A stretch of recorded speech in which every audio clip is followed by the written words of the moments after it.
النتيجه هو ايدي اهي. انا طبعا عامله دي معاكم وريها لكم. النتيجه هي سبتها كده بتاع حوالي يجي ساعتين كده اهي. وكده بقى الحنه بتاعتي كده بتاع شعري، حنه شعري بقى ان شاء الله اهي. الحنه شايفين عملت اللون بقى عامل ازاي؟ هي بقى شايفين اللون الحنه اهي. والسمك اهو زي ما انا قايله لكم، بنخليها سايحه قوي عشان ما تقعدش تسقط مننا. وعملت لكم، انتوا عارفين تيتا امال لو ام احمد، ما يعني انا صادقه معاكم في كل حاجه، انتوا عارفين يعني حبايبي ومتابعين عارفين. انا قلت يعني انا مش بحن ايدي كده، بس هي دي حنه الحمد لله حنه الشعر.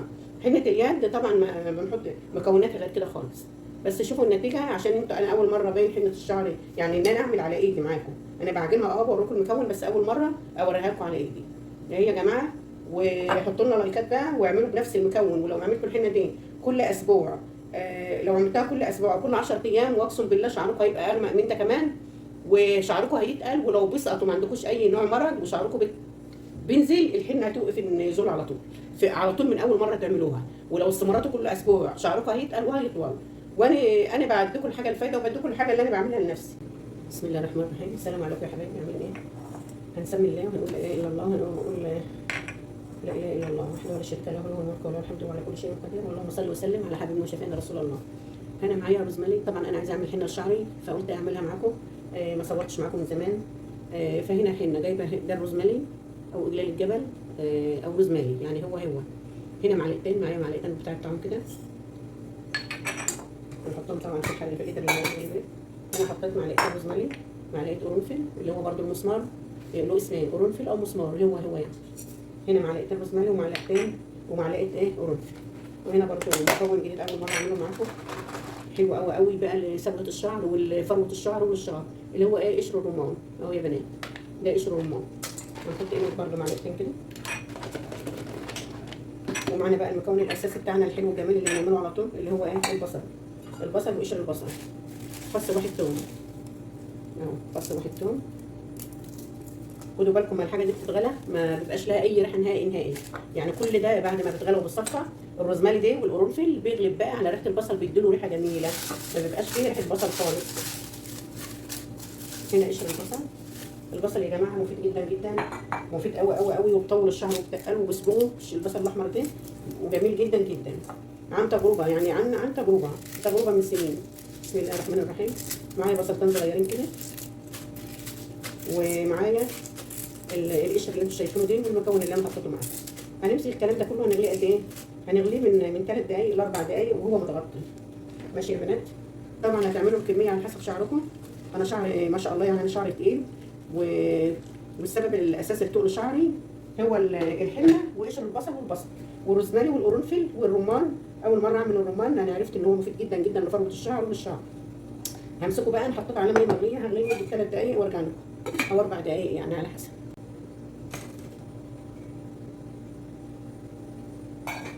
شوفي يا بنات، حنه الشعر وحنه اليد برضو، بس حنه اليد ممكن الميه تبقى دافيه، بس حنه الشعر الميه تبقى مغليه زي ما انا غليها كده.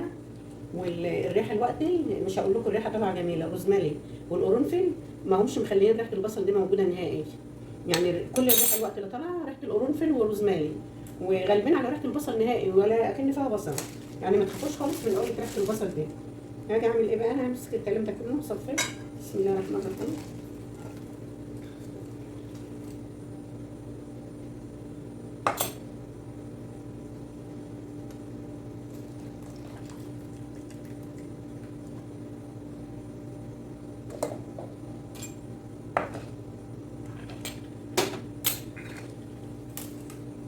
عايزه اوريكم بس قد ايه اللون الجميل اللي نازل اهو. شايفين اللون؟ هحط بقى مقيسها الاول شويه هنا كده ومحتاجه مجهود. بسم الله الرحمن الرحيم.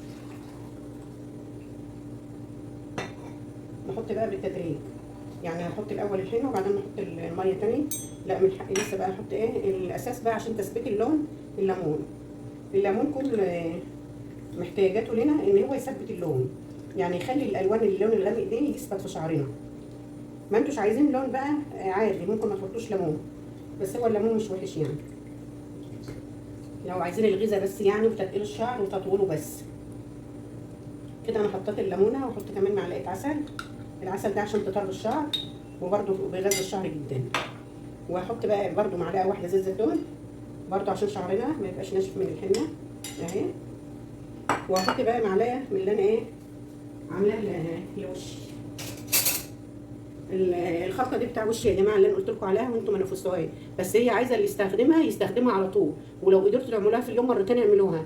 انا عاملاها على القناه حبه البركه مع العسل، ومزوداها المره دي شويه زيت زيتون، لان زيت الزيتون اكتر زيت البشره بتمتصه وبيخلي الوجه لو في اي كرمشه اي حاجه بسيطه، زيت الزيتون مع الوقت ما بخليش اي حاجه في الوش، اكنك عامله كده عامله شد للبشره. زيت اللي هو زيت الزيتون، مش اي زيت تاني في الدنيا غير زيت الزيتون بس.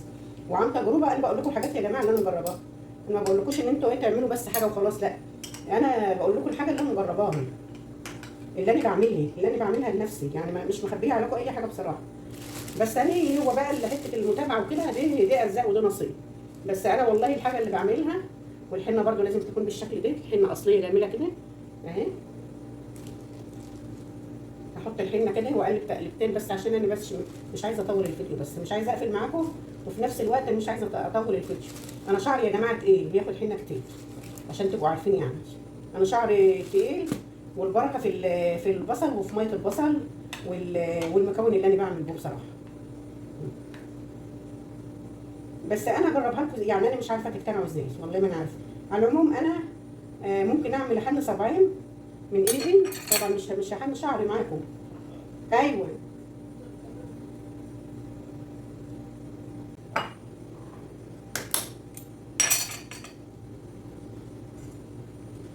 زي ما قلت لكم يا بنات، يعني الكميه دي دوبك لشعري، زي ما قلت لكم شعري تقيل وبياخد حنه كتير. لو شعركم بقى صغير شويه او خفيف شويه، مع استمرار الحنه دي مع ميه البصل والبصل هيتقل جدا.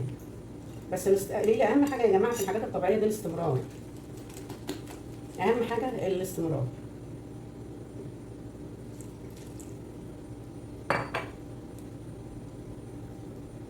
ما عدتش هحط حاجه، بس انا هقلب بس عشان ايه الفيديو.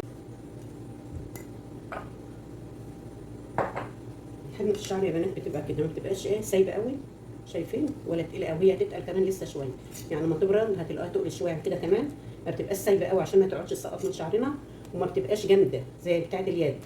بس انا هعمل ايه، هعمل صباعين من ايدي كده برده واسيبهم شويه واوريكم عشان تعرفوا ان هي بتنزل لون حلو، عشان بس اوريكم اللون. ماشي يا بنات.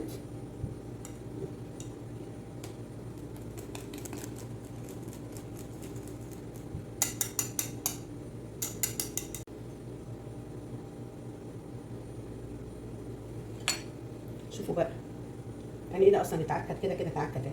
انا هعمل بس حته عشان اوريكم بس اللي هي حنه الشعر برده بتنزل لون حلو. انا هعمل حته كده يعني حاجه عشوائي كده اهي يا بنات.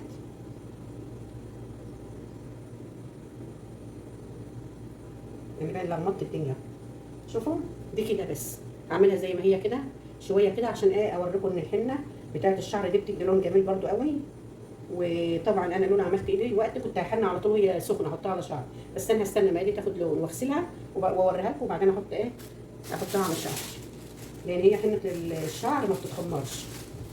حنه الشعر بنعجنها بميه سخنه زي ما انتم شايفين كده، وبتعمل ايه بقى، وبعدين نحطها على شعرنا على طول. لكن حنه اليد بتتخمر، حنه اليد بتتخمر لها ساعتين اقل حاجه يعني.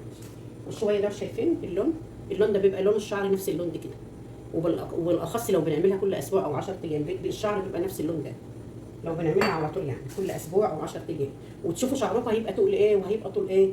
والله العظيم هي دي طريقه الحنه، اكتر من كده لا. حنه الشعر نفس الطريقه كده. انا هسيب دي شويه واوريها لكم بعد كده.